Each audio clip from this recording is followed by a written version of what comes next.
Bienvenue sur les cours de Jean-Phi. On va faire une courte leçon sur quelques exemples d'équations diophantiennes. Diophantine, ça vient de Diophante, le mathématicien grec d'Alexandrie qui a vécu au cours des 2 ou 3 premiers siècles avant Jésus-Christ et qui a écrit plusieurs traités consacrés aux nombres entiers. Alors, les équations diophantiennes, ce sont des équations avec des entiers relatifs. Les coefficients sont des entiers relatifs et les inconnus sont des entiers relatifs. Exemple, 6x plus 10y égale 14. Comment faire pour résoudre cette équation? Elle est équivalente à 3x plus 5y égale 7. Alors on peut faire une congruence qui va nous donner, par exemple, modulo 3, 5 est congru à moins 1, 7 est congru à... Alors 7 est congru à 1, et donc évidemment ça c'est congru à 0. Donc ça implique, si x et y sont des solutions, ça implique que moins y est congru à 1 modulo 3. Et donc ça veut dire que 3 divise y plus 1. Ou encore que y plus 1 est égal à 3k. C'est-à-dire que y égale 3k moins 1. Voilà. Alors du coup, je vais remplacer y par 3k moins 1. Et puis je vais trouver x. Ici, je trouve ça. Donc là, j'ai plus qu'à vérifier que ça marche. Si je prends k quelconque dans z, 4 moins 5k, le couple 4 moins 5k, 3k moins 1 est bien solution parce que j'ai bien ça. Voilà. Autre exemple, donc l'ensemble des solutions, c'est l'ensemble de tous ces couples-là quand k appartenant à z. Il y a une infinité de solutions. Autre exemple, ça. Alors lui, il n'y a pas de solution. Il n'y a pas de solution parce que 3 qui divise 9 et 15 devra diviser 2, ce qui n'est pas le cas. Cas particulier, si A est un entier relatif non nul et B un entier relatif, l'équation AX plus B, X appartenant à Z, admet une solution si et seulement si A divise B. On s'en doutait un peu. Alors X est égal à B divisé par A. C'est évident ça. Si X est une solution, AX égale B, donc A divise B. Réciproquement, si A divise B, on a B qui est égal à C. Donc AX égale B est équivalent à AX égale à C. Donc AX égale C. Et C c'est quoi? C'est bien le résultat de la division de B par A. Donc là, il n'y a qu'une solution. AB appartenant à Z étoile au carré, C appartenant à C, cette équation AX plus BY égale C, donc où on cherche des inconnus dans Z, a des solutions si et seulement si le PGCD de AB divise C. Démonstration, si x0, y0 est une solution... non, pas démonstration. Donc il y a des solutions quand il y a ça. Si on en a une solution, alors l'ensemble des solutions, c'est ça pour k appartenant à Z. Il y a une infinité de solutions. Ou après, mais le résultat de la division de A par le PGCD de A et B' de la division de B par le PGCD de A et B. Démonstration, donc j'appelle D ce PGCD, et je sais, une forme de théorème de Bézout, qu'on a Z plus BZ égale DZ. Supposons qu'on a une solution. Alors, puisque cette solution vérifie puisque C est égal à AX plus BY, eh bien, C va appartenir à ça, donc à ça. Donc, D divise C. Réciproquement, si D divise C, alors C, cette forme-là, il appartient donc à DZ, qui est égal à ça. Donc, il y aura x0, y0 appartenant à Z2 tel que l'on est ça. D'accord? Donc, l'équation aura une solution. Et maintenant, donc, on a bien déjà démontré ça. Non, si, on a donc déjà démontré ça. Voilà. Donc là, on se retrouve avec une solution. Maintenant, on cherche toutes les autres. 1 équivaut à dire, puisque C est égal à A, x0 plus BY0, je le remplace ici. Et donc, on a cette équivalence. Donc, soit D est le PGCD de A et B, donc A égale DA', B égale DB'. Et comme on sait qu'il divise C, non, ça je n'ai pas fait d'ailleurs. Eh bien, en tout cas, A' et B' sont premiers entre eux. Et je vais dire que l'équation, je vais la diviser par D des deux côtés. elle est équivalente à A' x moins x0 égale B' y0 moins y. Mais comme A' et B' sont premiers entre eux, A' qui divise le produit ici, il ne peut pas diviser B', donc il divise y0 moins y, qui du coup est égal à KA', ce qui fait que y égale y0 moins KA', que je remplace ici. Et j'obtiens donc A' facteur de x moins x0 égale KA' B'.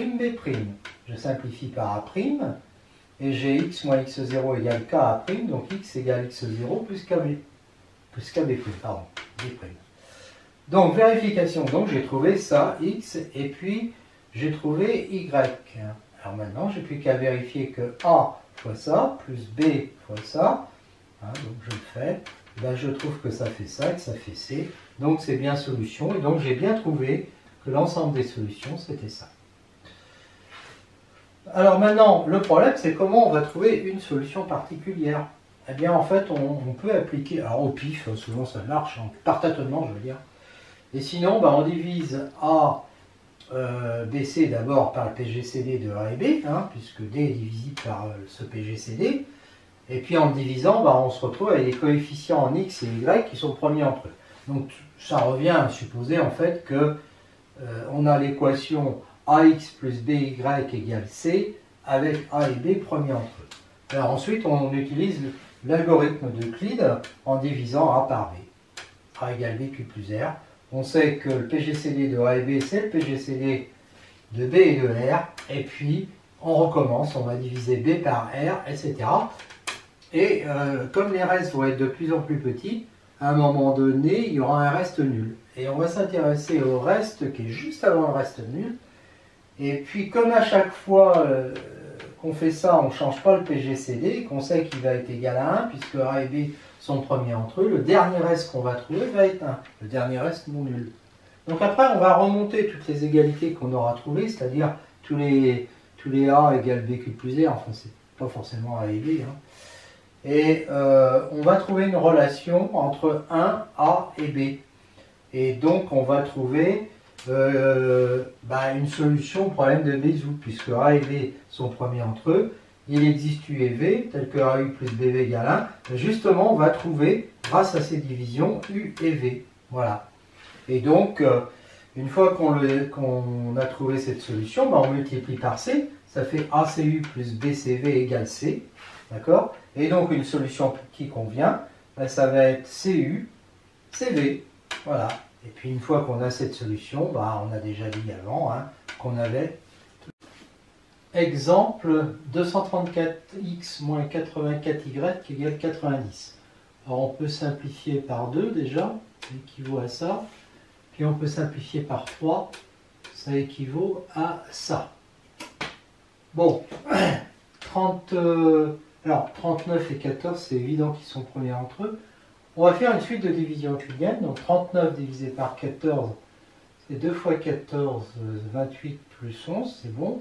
14 c'est 1 fois 11 plus 3, et 11 c'est 3 fois 3 plus 2, et 3 c'est 2 plus 1, et après 2 divisé par 1, le reste va être nul. Donc le dernier reste non nul, c'est lui. Alors voyons. Le 1, je vais l'exprimer en fonction de 3 et 2. C'est 3 moins 2, mais 2 c'est 11 moins 3 fois 3. Donc c'est 3 moins 11 moins 3 fois 3. C'est-à-dire 4 fois 3 moins 11. Alors, le 3... alors je suis où là? Donc c'est 4 fois le 3, c'est-à-dire 14 moins 11, moins 11. Donc ça nous fait moins 5 fois 11. Moins 5 fois 11 et 4 fois 14. Et là maintenant le 11, je dis que c'est 39 moins 2 fois 14. Donc c'est 4 fois 14 moins 5 fois 39 moins 2 fois 14. Ça nous fait combien de 14? Ça nous en fait 10, c'est 14 fois 14, moins 5 fois 39. Donc ça veut dire que 39 fois moins 5, moins 14 fois moins 14 est égal à 1, puisque c'est 1 qu'on trouve. 39 fois moins 5, moins 14 fois moins 14 est égal à 1. Je vous laisse le vérifier. Mais nous, on voudrait 15. Donc on va tous... Là c'est la relation de Bézout qui dit que 39 et 14 sont premiers entre eux. On va tout multiplier par 15. Et donc ça nous fait 39 fois 15 fois 5, moins 15 fois 5. moins 75, moins 14 fois moins 14 fois 15. Alors je multiplie moins 14 fois 15, ça fait moins 14 fois 5, 70, fois 3, 210, donc fois moins 210 égale 15. Et donc j'ai 35 moins 14y égale 15 qui équivaut à 39x moins 14y égale ça. Et puis ben, après je fais la technique qu'on a vue, hein, je fais passer ça de l'autre côté. 39 facteur de x plus 75 égale 14 facteur de y plus 210. Donc 39 qui est premier avec 14 divise 14 facteur de y plus 210, donc divise y plus 210. Donc y plus 210 égale 39k, et donc y égale 39k moins 210, que je mets ici, 39k moins 210, ça fait 14 fois 39k, je supprime par les 39, et donc ça fait x plus 75 égale 14k, et donc x égale moins 75 plus 14k. Voilà, alors je vérifie maintenant, enfin, il faut le faire parce qu'on n'a pas procédé par l'équivalence, hein. Eh bien que ça fois ça, moins 14 fois y, donc moins 210 plus 39k, eh bien je vérifie que ça fait 15. Alors on voit bien 39 fois 14k qui supprime, après on peut éventuellement prendre la calculatrice. Et ça c'est équivalent à ça, donc ça a les mêmes solutions. Donc là j'ai toutes les solutions. Hein, ce sont les coupes moins 64 plus 14k et moins 210 plus 39k, k appartenant à z. Rappel sur l'algorithme d'Euclide, quand AB appartient à Z3n étoiles, on fait A égale BQ plus R, hein, et le PGCD de A et B est égal au PGCD de Q et R. Pourquoi? Parce que si D divise A et B, alors cette relation montre que D divise R, donc D divise B et R. Et inversement, si D divise B et R, cette relation montre qu'il va diviser A, et donc il va diviser A et B. Voilà. Alors si R égale 0, ben, on arrête, on a tout de suite le PGCD, et sinon, ben, on pose ça, on appelle ça A1, parce qu'il va y avoir une récurrence, A1, B1, puis un R1, et on divise, alors on va changer, c'est-à-dire qu'on va dire A2, ça va être B1, parce qu'on va diviser B par R. Donc on va dire A2 égale B1, et on va dire B2 égale R1.